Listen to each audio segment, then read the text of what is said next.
talked to Drake across FaceTime. He was feeling me. Told me that he getting.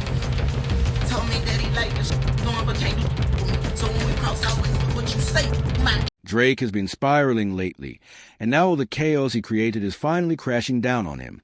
He has been taking shots at too many names all at once, and his enemies are circling back like vultures hungry for payback. But long before his war with Kendrick Lamar hit the boiling point, another storm was already brewing in the shadows. That storm was NBA YoungBoy stepping directly at Drake, daring to check him in public. The real problem? YB wasn't just testing Drake. He was stepping straight into the crosshairs of Drake's most powerful protector. Word in the industry is that Jay Prince Sr. didn't take YoungBoy's challenge lightly. Allegedly, he leaned on him with extortion tactics and even sent a cold warning to remind YB who really holds the throne in this game.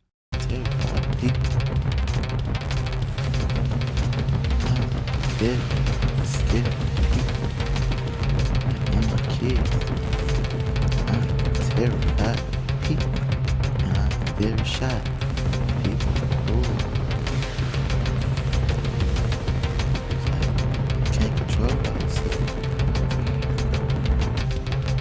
So you never know what someone will do. That kind of move rattled the whole rap world, proving exactly what kind of firepower stands behind Drake. It made one thing clear. This beef wasn't about music anymore.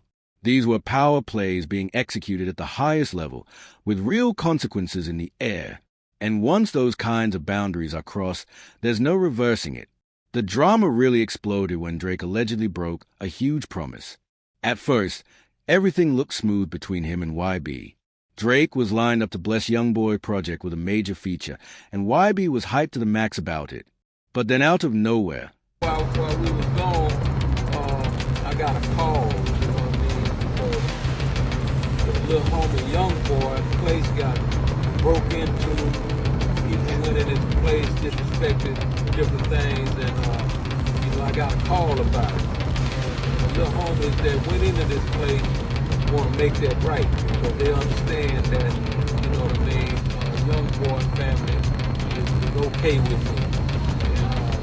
And as you can see, homie, to make a long story short, I got your keys to your Rolls Royce, I got your keys to your McLaren, all that they took, and the homie, Shakur, what you got, homie? We got your Rolls Royce, we got this, we got the keys, we got a bunch of other shit.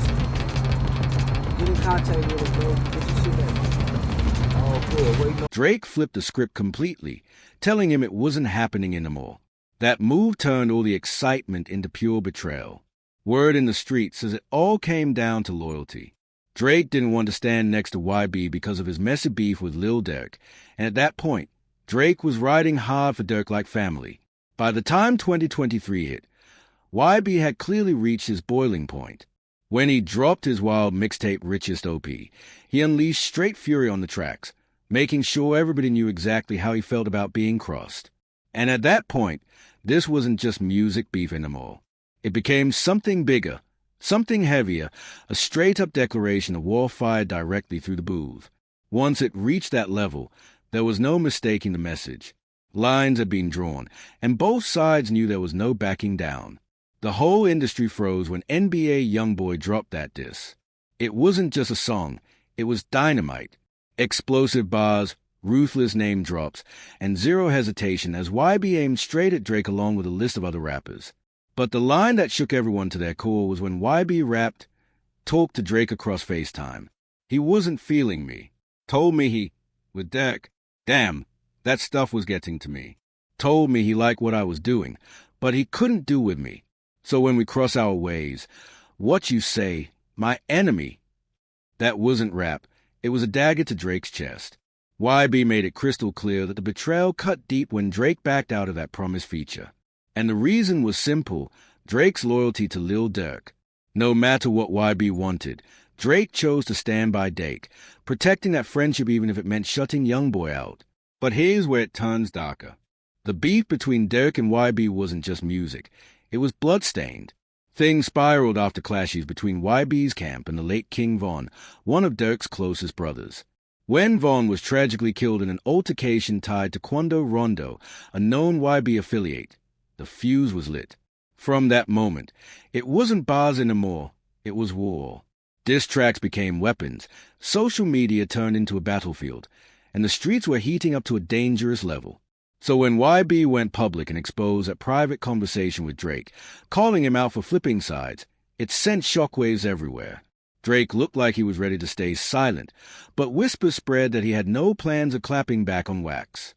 Instead, word is he leaned on his most trusted enforcer, J. Prince Sr., to step in and carry the weight for him.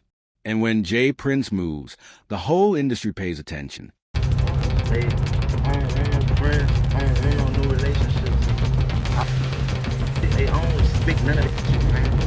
If you got something for me, there's plenty of people around me you could call. Man, it's plenty ways you get in touch with me. Man, don't get on no internet and do nothing publicly. Don't do nothing dealing with no publicity, none of that thing. And I'm good on my keys, gangster. When you buy shit cash, two keys come with the car anyway. Man, He came out swinging, firing off a chilling warning to YB, back away from Drizzy or brace for the storm that follows.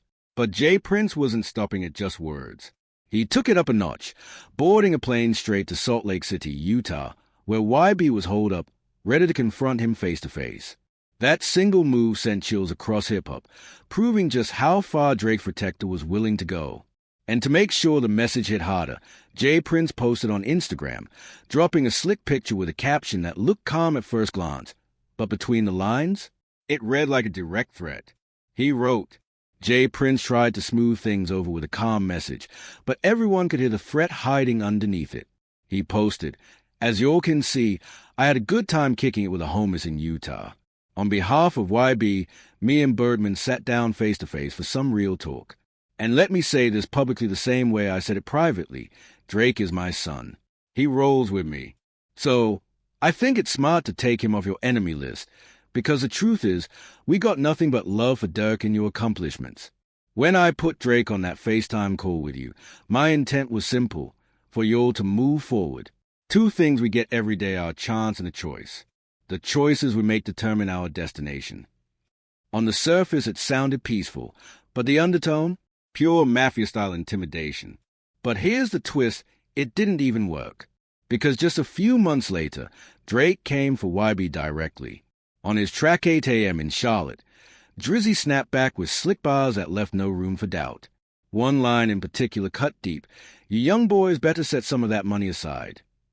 It sounded like a shot at YoungBoy's pockets, and worse, a warning about federal trouble if he couldn't keep up with the IRS.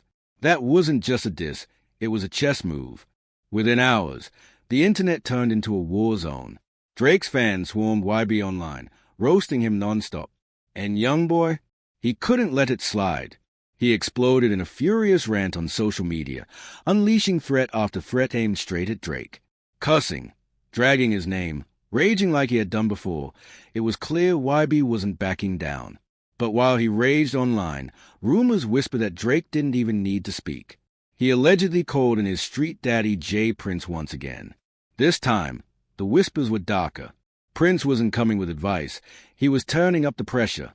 And then, out of nowhere, a shocking robbery went down in Houston. YB was staying at an Airbnb when masked goons hit the spot. They ran off with jewelry, car keys, and even filmed themselves flexing his stolen whips, a Bentley, a Rolls-Royce, and a McLaren GT. To top it off, the robbers demanded $30,000 cash if YB ever wanted his property back. Straight humiliation. Fans instantly started connecting dots. This didn't feel random at all. It felt like J. Prince's blueprint. And when he popped online showing off some of the stolen items, claiming he could help YB get them back, it looked less like assistance and more like extortion. The message was clear. Check in or get checked. And for years, that's exactly what people accused Prince of pulling in Houston. But YoungBoy wasn't folding. He clapped back hard, clowning Prince in a viral video. He laughed, "You 60. You 60? What is you talking about? Bro, I lost mad respect for you. I used to respect you when you had Shakur with you. Now you out here flexing umbrellas and car keys like that's power." YB called him goofy, mocking his whole image. That clip went everywhere. Because YB wasn't just beefing with Drake anymore. He was openly challenging the one-man rappers had feared for decades. Even hip-hop veterans started speaking up. Cameron and Mardolowy sat down in an interview and blasted Prince, saying they lost all respect after watching how he handled YoungBoy and how blindly he rode for Drake. Their words hit like a bomb, because they voiced what the streets had been whispering all along, that J. Prince's intimidation era was starting to look washed. The whole thing circled back to that one moment, the diss that cracked everything open. NBA YoungBoy's track wasn't just music, it was dynamite. Explosive bars, savage name drops, and a dagger pointed right at Drake. The bar that shook the game? When YB revealed at private FaceTime, he wasn't feeling me. Told me he F*** with Derek. Damn, that got to me. Said he liked what I'm doing, but he can't rock with me. So when we cross paths, F*** what you say, my enemy. Asterisk. That wasn't rap anymore. That was betrayal, spilled on wax. YB laid it all out. Drake chose Dirk over him. And that choice wasn't business. It was blood. Because YB and Dirk's beef traced straight back to the tragic death of King Von, Dirk's close brother, in an altercation tied to Quando Rondo, an affiliate of YoungBoy. From that point forward, it wasn't just rap, it was war. When YB dragged Drake's private FaceTime into the spotlight, the culture flipped upside down. Drake stayed silent at first, but whispers spread fast.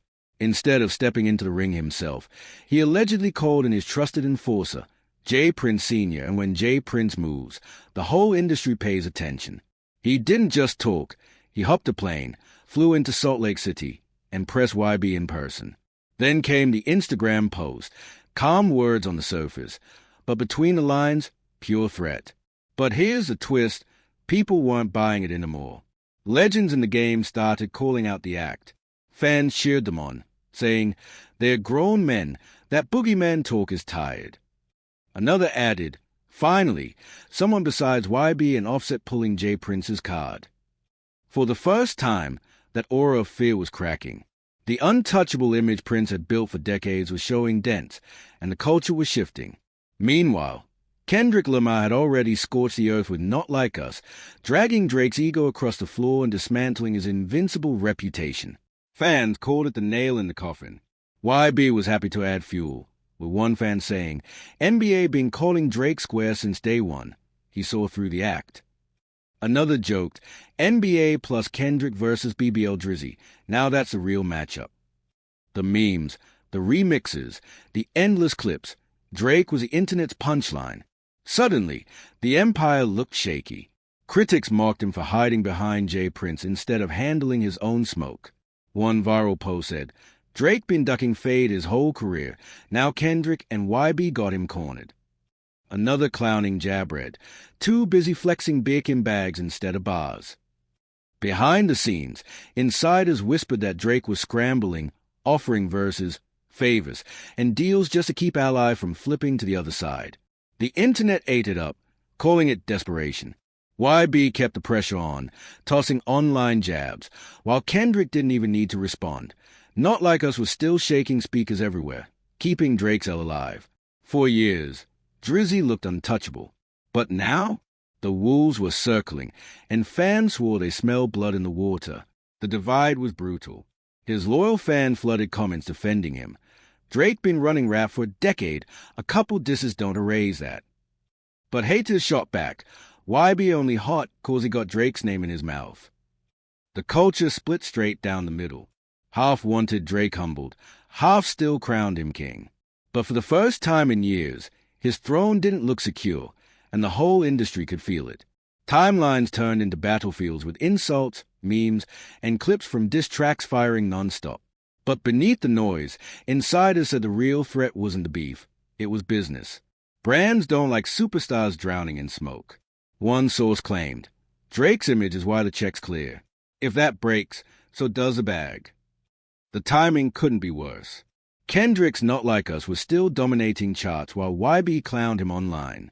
Fans pointed out the gap, Drake pushing Polish lover boy vibes while ducking street smoke through J. Prince. That shine was slipping. But instead of laying low, rumors spread that Drizzy was plotting a massive comeback, heavy features, cinematic visuals, and subliminals aimed at Kendrick and YB. Some called it the throne being reclaimed. Others said it reeked of desperation. So the question now, Does Drake flip the script and remind the world why he's still on top? Or are we watching the slow-motion collapse of his empire? What's your take on this chaos between NBA YoungBoy and Drake's so-called street protector J Prince? Is Drake really leaning on him to clean up the mess? Or is this just industry politics spilling out in public? Drop your thoughts below. Smash that like button, share this video, and subscribe, because the storm isn't over yet.